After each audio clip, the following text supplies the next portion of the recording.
കള്ളത്തിന്, വ്യഭിചാരം, മോഷണം, പിടിച്ചുപറി, അസൂയ, കുശുമ്പ്, കുന്നായ്മ, പിണക്കം, കോപം, ക്രോധം, ഈർഷ്യ, വായിന്ന് വരുന്ന അഹങ്കാരവാക്ക് ഇതെല്ലാം വെച്ചുകൊണ്ട് കുർബാന കൊള്ളാൻ പോകരുത്. എന്ത് ചെയ്യണം? വിശുദ്ധിയിലും വേർപാടിലും ദൈവകൃപയിൽ ജീവിക്കുന്നവർ മാത്രമേ കർത്താവിന്റെ തിരുശേരി രക്തം ഭക്ഷിക്കാവൂ.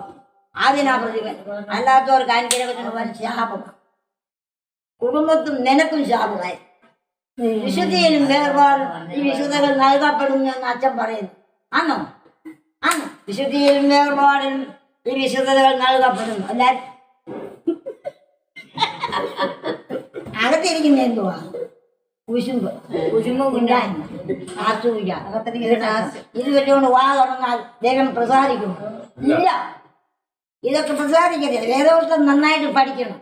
വേദപുസ്തകം ശരിയായിട്ട് പഠിച്ചിട്ട് വേണം ആരാധനയ്ക്ക് പോകാൻ. നമ്മളെ ചുമ്മാ ഉളച്ച് പ്രാർത്ഥിച്ചാൽ ദൈവം കേൾക്കത്തില്ല. വല്യപ്പനെ അടിപൊളി കൂട്ടാൻ ആഴ്ച കിട്ടും.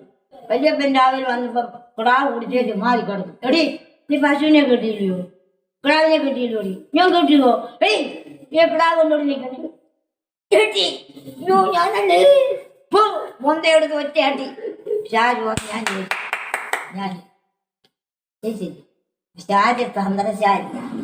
അവനെപ്പോഴും നമ്മൾ കൂടെ നടക്കും. അവന്റെ തന്ത്രങ്ങളെ മനസ്സിലാക്കി നമ്മൾ ജീവിക്കണം. അവർക്കാണ് നിൽക്കുന്നത്. പ്രാർത്ഥിച്ചുകൊണ്ടൊന്നും പ്രയോജനമില്ല. എങ്ങനെ പ്രാർത്ഥിക്കണം? വേദനയോട് പ്രാർത്ഥിക്കണം.